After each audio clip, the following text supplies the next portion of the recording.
Greetings, my fellow Nigerians. You are enough for any kind of endeavor you want to undertake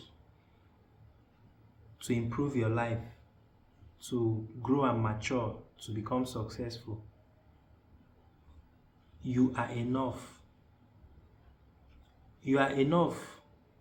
Let me qualify what I mean, in the sense that for you to move from any space or sphere of endeavor to grow, there has to be effort applied. And for you to grow and improve also means that you have to learn.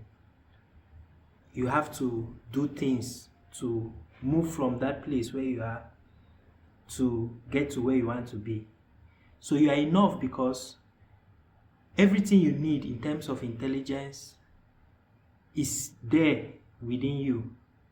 It's now the only question is your ability to appreciate who you are, where you are, and then if you appreciate yourself, you'll be able to take yourself from where you are to and walk your way to where you want to be. There would be challenges, of course, lack of resources, lack of mentorship, but as far as you are willing and you are willing to persevere, you'll definitely get to where you want to be. You should also understand that success and failure will become your partners. And failure most especially because it's easy to accept and appreciate success. But failure is now the challenge. And it is because of the fear of failure or the need or the interest not to fail that I'm now going to be sharing one or two things with you. Now, let's watch this video together. Matter of fact, in 2024, we made a decision that we will no longer hire from any other place than Nigeria, and we chopped the cane in 2025. We chopped the cane in 2025. Not only could we not find people at the quality and the quantity we needed them, the few people that we found were not up to the global standards of quality that we needed. I'm competing globally. I need to make sure that I have world-class people working on the organization. And here I am, looking for Nigerians that cannot meet the requirements that we need to meet to be able to compete and build world-class products. But I am realizing now that environment shapes a lot of things. I am realizing that the social media that we are consuming all the time, I am realizing now that the values that are shaping our systems now, the hookup culture, the Yahoo culture. So, this is the CEO of Moniepoint, Tosin. I've come across several other videos on social media criticizing what he has said. And I feel that these commentaries are not correct because myself, I've also built a business and I've also struggled with employing people, my fellow Nigerians. It is what his experience is showing is that, well, largely in the society we call Nigeria, a lot of us are not necessarily professionals. Even myself, if you take our educational system, the question is valid if you ask if our educational system, especially the university, is competent to deliver professionals. Maybe in the medical sector, yes, but you see that largely our system is not geared towards delivering the best of the best, because not only the educational system, even the society itself, it does not encourage excellence per se. Now, what is my evidence for talking like this outside my own personal experience of trying to seek people I could employ or work with or partner with to grow a business? Now, let me show you my evidence. It's Kigali Conference Center for everybody. All right, so Rattles, before I announce the location. Una government, here say egg scarcity day. Una government, here say chicken no day. Your government heard that there is no eggs. Your government here there's no chicken. And the only solution is to go make a deal with China to bring more eggs, like to partner with China to come solve the problem of Nigerians. In this short clip, three things. First thing you see is Ayo Fayose talking about Kigali Conference Center, that it was named Kigali Conference Center, not maybe one president or one governor's conference center. Second thing you would see is VDM talking about the first lady of, I can't remember the state, that arrested a young man who criticized her for not doing what she said she would do. And then the last thing is there's a scarcity of egg in the country, and then the government decided to hire Chinese people to come and solve the problem. Something as simple as egg. Now you see that in the spaces of leadership in the country, you see that we have the worst of us leading us with mediocre ideas. You see these mediocre ideas in everything. Mediocrity is being celebrated all around. So Tosin, the CEO of Moniepoint, is correct when he's saying, even social media, he talked about hookup culture, Yahoo culture.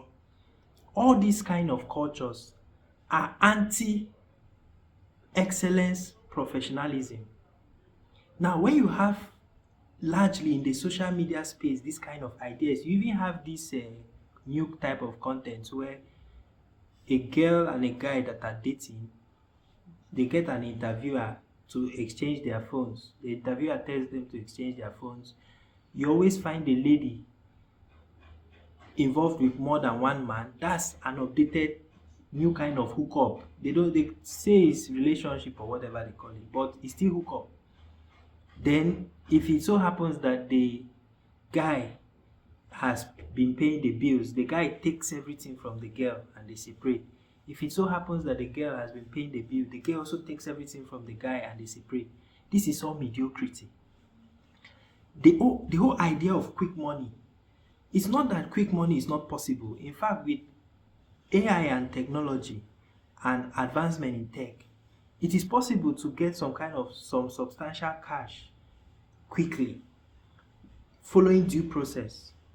But largely, it's not just always going to be quick money like you find in Yahoo or in hookup. So largely in the society, you see mediocrity empowered and sustained.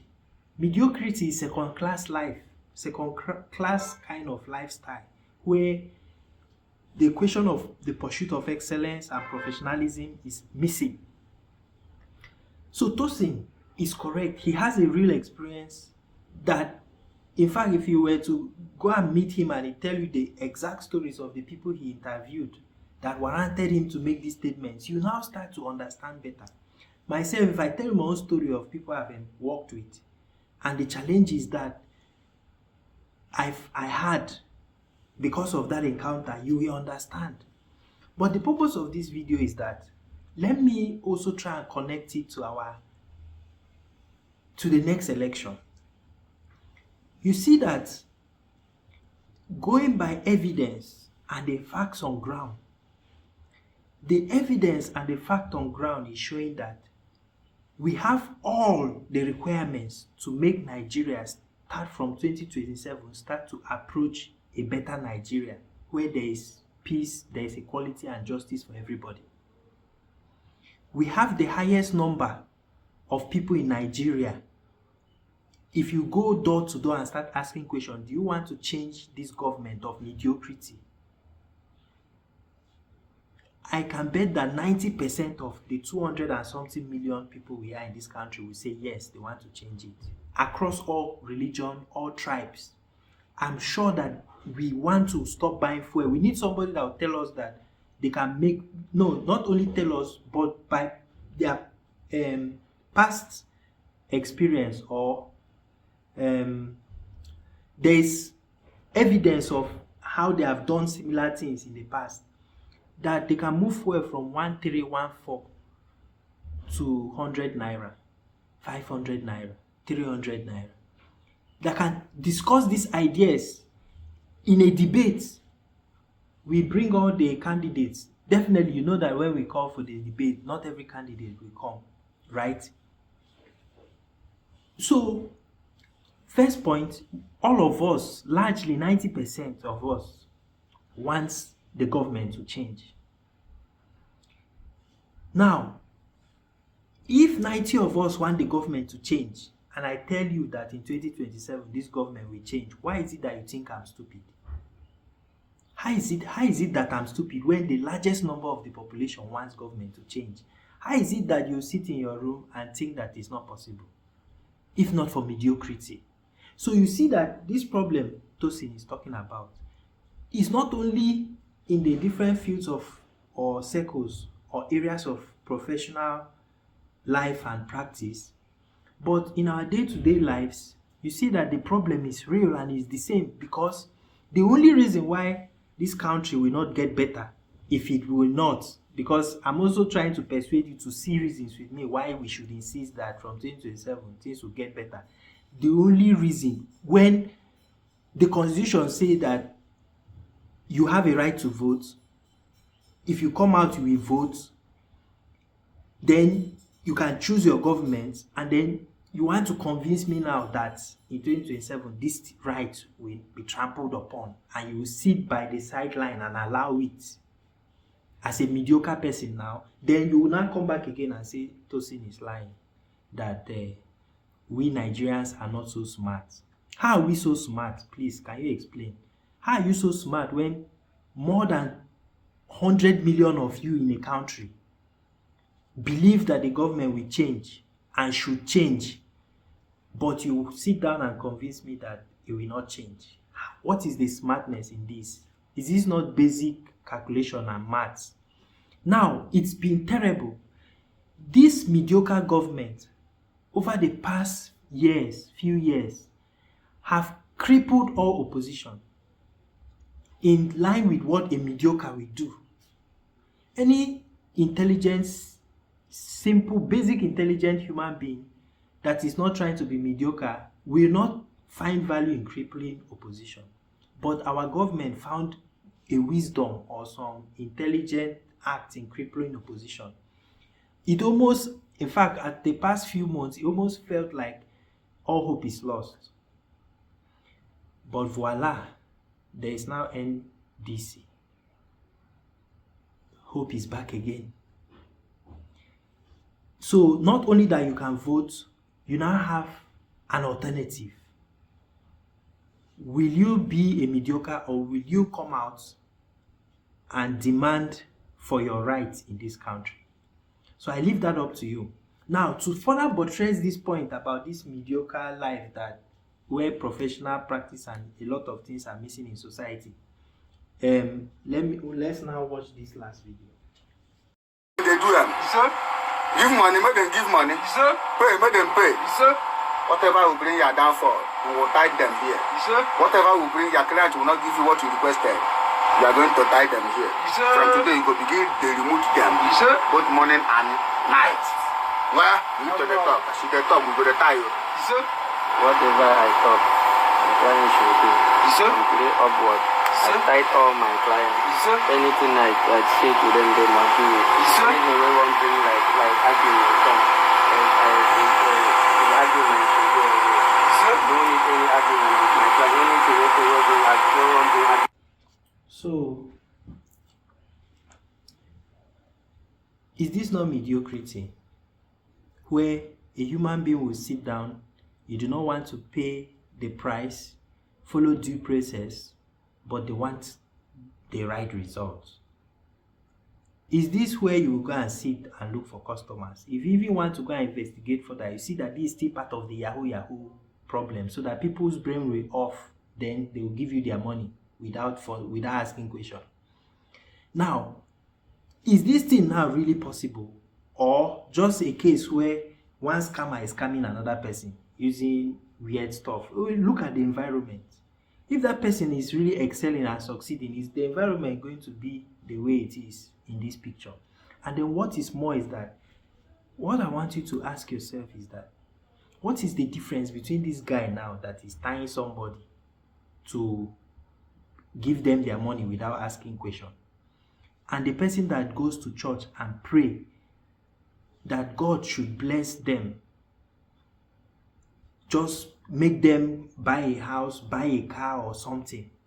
What is the difference between this person that goes to the Dibia or to the native doctor and the Christian or the other religious person that goes to the church seeking for the same things? What is the difference? My dear, you have all you need. You are enough to get everything you want in life in accordance with the laws of Nigeria and the laws of nature. The question is that, do you have the patience to look and grow and work and grow using what you have? Because you are enough, you have something. The question is, what is it that you have? Do you have the patience to look at it, to make a proper assessment? Then you move yourself from one point to a better point, paying the price, sharpening yourself, failing, learning, and growing to become who you really need to be. It's a question that you have to answer by yourself. Now, last point I'll make, in line with this mediocrity, because Tosin had said that we lack role models, and it is not so. He's not so wrong, because if you look at the recent happenings where VDM took B-Lord to the court took VDM to prison because it's a criminal case. Sowore came out and said that that is oppression. I find myself asking myself the question, is it Sowore that is the law, or there is a law? And if Sowore is saying that this is oppression, what kind of president am I expecting out of him? This is a valid question, because you see that we are all human beings. You can make a mistake, I can make a mistake, but when you make a mistake, you refuse to realize the mistake, and you refuse to seek redress for the mistake you've made. Then you keep forcing down the wrong things. Then you get your friends, because you know that this is how mistakes continue. When you are not interested in the truth, but you are just interested in your own self-aggrandizement, then you get Seun Kuti now to come and find a way to make something that does not make sense to now make sense. You now see that we have a society where we do not want to know the law, we do not want to know the truth. It's just basically mediocrity all around. Again, then to further make the problem worse, you now go and get a Tony Elumelu, who is also using the police to arrest somebody because it's not a criminal case of forgery. Then you find the same Sowore castigating or criticizing Tony Elumelu that he is also oppressing the person that allegedly forged a document to injure his family while making some profit for himself. Then the same Sowore comes out again and says that it's oppression. You see that there's a need for us Nigerians to really make a choice. What do we want? Do we want to follow what we want, or do we want a country where there is rule of law? If it is a country where there is rule of law that you want, then you have to now start seeing that you have to wake your mind up. You have to ask the right questions so that you can learn and then do the right things. Because in this whole game that has played out, B-Lord made a mistake. He forged documents and used people's faces without their consent. Sowore came out and defended it, because by insisting that B-Lord, whom has been taken to prison by due process, should come out without following due process, which includes consulting and appealing with the person that took him to court in the first place, who is VDM. And then also almost like trying to make it sound like you are the one telling the courts and the police what to do. That's not the kind of country where we want. Where Seun Kuti would come out in broad daylight and try to cite something that you cannot cite because it's not in line with the truth and the law of the land. That is not the kind of country we want. And then you now want to now further prove your point by also attacking a Tony Elumelu, who is also within his right, dealing with a criminal, with the police. If it was not a criminal case, we'll say, okay, fine, he should take him to court, right? We'll come out and say it's oppression. But the blogger did the wrong thing, allegedly forged the documents, and then he's now answering for it, and then Sowore is also giving those his commands that he should be let go. That's not how it is done. At least in all these games that I've played out, VDM did the right things. In all of them, his analysis were always correct and in line with the law of the land. And that is what we want, a country ruled by law. Now, I will end this commentary by appealing to you that there is no need for Nigeria to not start getting better in 2027. It's needless. All the factors are in your favor. You are the highest in number for this same desire that the country should change direction, should change leadership. You have all the numbers you need. That is all the power you needed. Just make sure you have your PVC and then come out and vote. And then don't keep quiet. Anything wrong that somebody does, if they falsify result, which is what we should learn now from VDM. You can't falsify result and forge things. It's a criminal offense. In the polling unit, everybody falsifying any result, you should not keep quiet. You should speak up. That is the first step towards changing this country come next year, and it is possible. The evidence and the facts on ground support this agenda. So I come your way next time. Thank you.